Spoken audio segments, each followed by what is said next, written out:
Hello friends, बरायबाय Bodo Job Info official YouTube channel Aadhar card PAN card link खालामनांगौ एबा खालामनाङा बेनि सायाव आपडेट दा बोरै खालामनांगौ जुदि खालामदोंब्ला पेमेन्ट दानो हायाखै मा अपसन दङ अफलाइन दाननो हायो नोंथांमोना भिडिअखौ जोबजासिम नाय अब्लानो गासैबो डिटेल्सखौ नोंथांमोना मोनगोन दा लोगोफोर जागायबाय भिडिअआ इनकाम टेक्सआव फैदो अफिशियेल वेबसाइटआव आं लिंकखौ डिसक्रिप्शनाव होना दोनखाबाय गोबाव खालामा भिडिअखौ दा भिडिअआ नोंथांमोना हानायसेबां नायलां अब्लानो बुजिगोन नङाबा नोंथांमोना आन्दायनो हागौ दा लिंकखौ सोरबायदि खालामनांगौ आरो खालामनाङा जुदि खालामाबा फिउचाराव मा प्रब्लेम दङ दा हमना ला सिगाङाव जों फ्रियावनो खालामनो मोन्दोंमोन थिग दानिया जोंहा फैनानै 500 निफ्राय 1000 फाइन नांबाय दा बेखायनो खालामनाया जोबोर मोजांमोन सिगाङावनो जुदि खायसे खालामाखैबा खालामना लाबानो जाबाय आरो खायसेया मेक्सिमाम आंनि भिडिअ नायनानै खालामदों सिगां हाजार बर'फ्रा खालामबाय आरो फिन खनसेबाव नोंथांमोना दायो लेटेस्ट आपडेट लाना फैबाय सोरबायदि खालामनांगौ आरो खालामाबा माबादि प्रब्लेम फिउचाराव मोननो हागौ दा नोंथांमोनाहाय बेबादि मोन्दों लिंकआ स' बिनिफ्राय लिंक आधार एन्ड बिनिफ्राय लिंक आधार स्टेटास दङ बेबायदि जुदि लिंक दंखायोब्ला नोंथांमोनाहाय स्टेटासखौ नायदो जुदि लिंकेड खाब्ला स' नोंथांमोनाहाय खालामनांगौनि गोनांथि गैला बेनो जाबाय अके टेनसन दालासै जुदि गैयाब्ला नोंथांमोना खालामनांगोन दा बे लिंकआ बोरै जादों एबा बेखौ नायनोब्ला स्टेटासआव खनसे क्लिक खालामबानो बेबायदि फैगोन आरो दा फैनानै पेन कार्ड आधार कार्ड नाम्बारखौ होनानै नोंथांमोना भिभ' थुबानो स' नोंथांमोना मोनगोन लिंक जादोंना जायाखै अके दा जों लिंक खालामबा फैनांगोन लिंक आधाराव स' बेयाव खनसे क्लिक खालामनो हादो बेनिफ्राय पेजआ अपेन जागोन दा नै बेबादि लडिं जागासिनो दङ दा जायफ्रा भिडिअखौ जोबजासिम नाया आन्दायगोन जायफ्रा नायो नोंथांमोना बुजिनानै न'खरनि गासैखौबो खालामनानै होनो हागोन अके एन्ड बेनिफ्राय बेयाव माखासे गाइडलाइन्स दङ बेखौ नायबानो जाबाय एन्ड बेनिफ्राय पेन कार्ड आरो आधार कार्ड नाम्बार होनानै नोंथांमोना खालामनांगोन भेलिडेट खालामनांगोन अके स' बेनिफ्राय बिनि लास्ट डेटआ 31 मार्चसिम दङ लिंक खालामनायनिया दा बे जाबाय अल इन्डिया नाथाय जोंनि माखासे गाइडलाइन्स दङ बेनो जाबाय नटआव नायबानो जाबाय जायफ्रा 80 इयार्स जाबाय बेनिफ्राय नोंथांमोननि स्टेटआ जायो आसाम मेघालया जम्मु काश्मीर अके बेनिया कम्पालसरि नङा मेन्डेटरि नङा बेखौ लिंक खालामथारनांगौ होननानै लिरनाय गैया बे जाबाय नोंथांमोना लिंक खालामाबो जागोन नर्मेल मानसिया बेयाव खालामनाङा नाथाय सोरबादिया लिंक खालामनांगौ बेनि सायावबो मोननैसो आपडेट दङ दा जायफ्रानोखि बे टाइपनि अब्ला खालामनांगौनि गोनांथि गैयामोन आरो नाथाय माखासेया खालामनांगौ सोरबादिया दानिया खालामनांगौ गोबां गोनो गोथो जागासिनो दङ अके एन्ड खालामोब्ला माबादि पेमेन्ट दानांगौ मानोना खायसे नेट बेंकिं थाया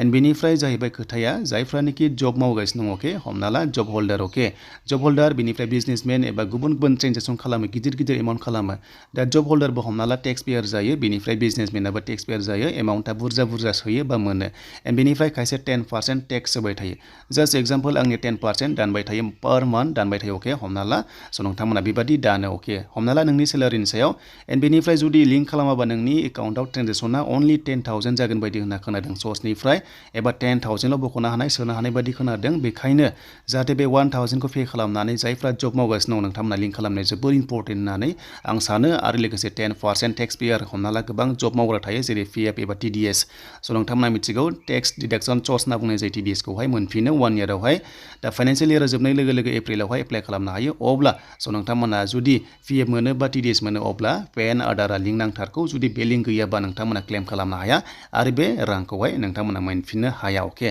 स' बिनिफ्राय जुदि लिंक खालामाबा नोंथांमोननि एकाउन्टआव किजानि सेलारि हाबनायाबो बन्द जानो हागौ नेक्स्टआव मानोना टेक्स पेयारफोरनि थाखाय स' लोगोफोर बेखायनो नोंथांमोना जायफ्रा सेलारि मोनो बा गिदिर एमाउन्ट ट्रेन्जेकसन खालामबाय थायो अब्ला बे लिंक खालामनाया जोबोर इम्परटेन्ट नाथाय जेनेरेल नर्मेल मानसिया बेयाव गाइडलाइन्सआव दंखायो जे लिंक खालामथारनांगौ होननानै लिरनाय गैया अके बे नोंथांमोननि बाथ्रासै खालामा नाथाय खालामोबा जोबोर मोजांनि बाथ्रा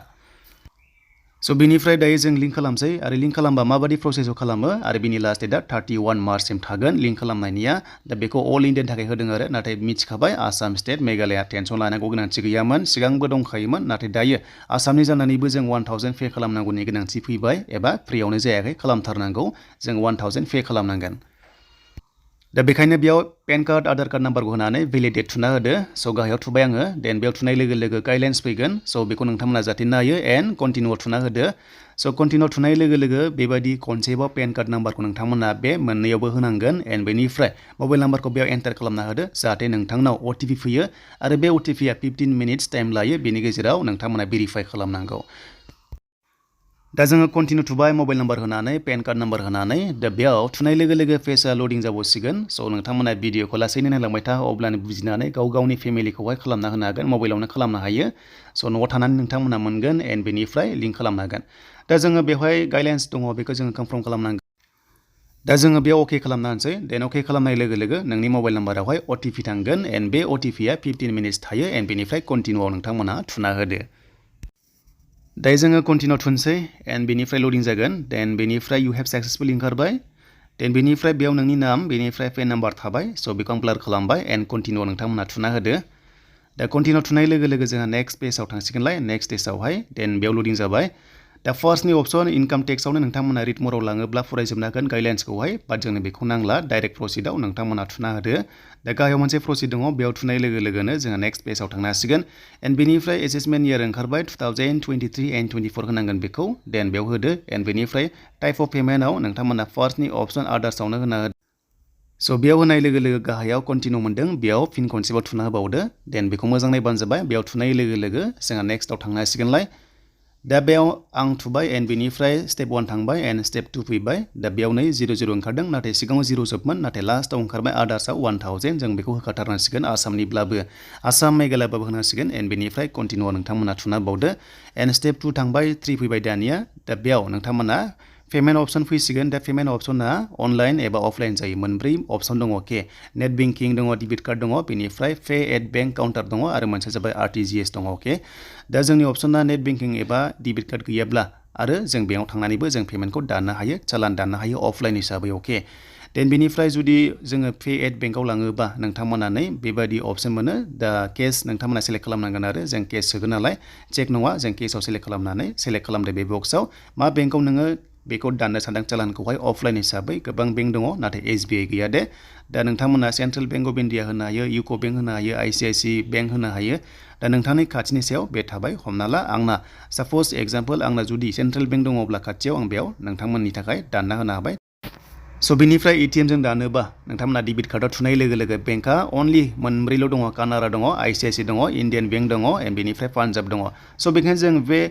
जों अफलाइन दानसै बेखायनो जों अफलाइन दानसै केसआव लांबाय एन्ड बेनिफ्राय सेन्ट्रेल बेंक अफ इन्डिया जों बेयाव लांबाय आरो डेट मिन्स जों अफलाइन दानसिगोन एन्ड बेनिफ्राय कन्टिनिउ नोंथांमोना थुदो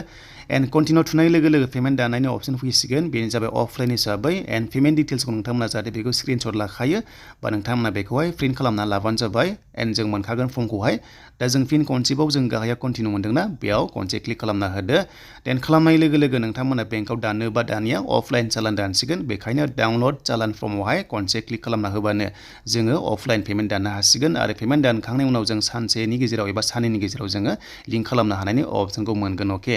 दा बेखायनो पेमेन्टखौ जों दानसै अफलाइन जोङो डाउनलड फर्मआव खनसे क्लिक खालामबा नोंनि फर्मआ फैसिगोन आरो बेखौ बेंकआव थांनानै नोङो अफलाइन हिसाबै जि बेंकआव दानगौमोन हमना ला सेन्ट्रेल बेंक जों सेलेक्ट खालामदोंमोन बेयाव थांनानै जोङो पेमेन्टखौ पे खालामनो हायो 1000 अके दा जों बेखायनो जों बेयाव जोङो माबायदि फर्म जों बेखौ नायनोसै डाउनलडआव दा जोङो डाउनलड खालामबाय फर्मखौहाय इनकाम टेक्स डिपार्टमेन्टनि सायाव बे फैबाय आरो डाइरेक्ट फैखायो सिआरएन नाम्बारनि एगेन्स्टआवनो जोङो बे पेमेन्टखौ दाननांगौ दा नोंथांमोना 1000 दाननांसिगोन भेलिडिटिया 3 एप्रिलसिम दङ हमना ला दिनै 19 मार्चआव जुदि एप्लाइ खालामदोंबा बा पेमेन्टखौ दानगोनबा नोंथांमोना बे 3 एप्रिलनि गेजेराव दाननांगोन आरो भेलिडिटिया दङ बेनिफ्राय बेयाव नोंनि मेल आइडि बेनिफ्राय नोंनि नाम पेन आइडि गासैबो थाजोब्बाय मबाइल नाम्बार थाबाय जेबो टेनसन गैया डाइरेक्ट बे नोंथांमोना चालानखौ बेंकआव हैबानो जासिगोन एन्ड बेनिफ्राय भेरिफाइ खालामबानो स' नोंथांमोना नेक्स्टआव दा पेमेन्ट दानायनि अपसनखौ नोंथांमोना मोनगोन दा हमना ला पेमेन्टआ जोंहा जासिगोन हमना ला एग्जाम्पल अब्ला जोंहा नेक्स्टआव माबोरै खालामनांगौ दा बेखायनो नोंथांमोना बेक थांफिननानै जों लिंक आधाराव थांफिननांगोन अब्लासो जोङो लिंक खालामनो हानायनि अपसनखौ मोनगोन अके स' बेखायनो जों इनकाम टेक्सनि लिंकआव फैफिनबाय बेयाव फैनानै जों दानिया फैदो जोंहा लिंक आधार मोन्दोंमोन सिगाङाव जों बेयावनो फैफिननांगोन एन्ड बेनिफ्राय जों लिंकखौ खालामनांगोन स' बेखायनो बेयाव क्लिक खालामदो एन्ड बेनिफ्राय लडिं जानानै पेन कार्ड आधार कार्ड नाम्बारखौ होफिनबावनानै नोंथांमोना लिंक खालामनो हानायनि अपसनखौ मोनसिगोन आरो नोंथांमोना 72 आवार्सनि गेजेराव लिंकआ जागोन नोंथांमोना थाबैनो खालामना लाबानो जाबाय 31 सिगांनि मार्चनि सिगां खालामना ला जायफ्रानोखि गोसो दङमोन दा बेनोमोन A to Z भिडिअ नोंथांमोना बुजिबाय नर्मेल मानसिया खालामबाबो जेबो नङा नाथाय खालामबाबो 1000 पे खालामनानैसो लिंकखौ दानिया खालामनो हायोसै स' बेनोमोन लोगोफोर बड' जब इनफो इउटुब चेनेलनि लिंक खालामनाय भिडिअ आधार पेन कार्ड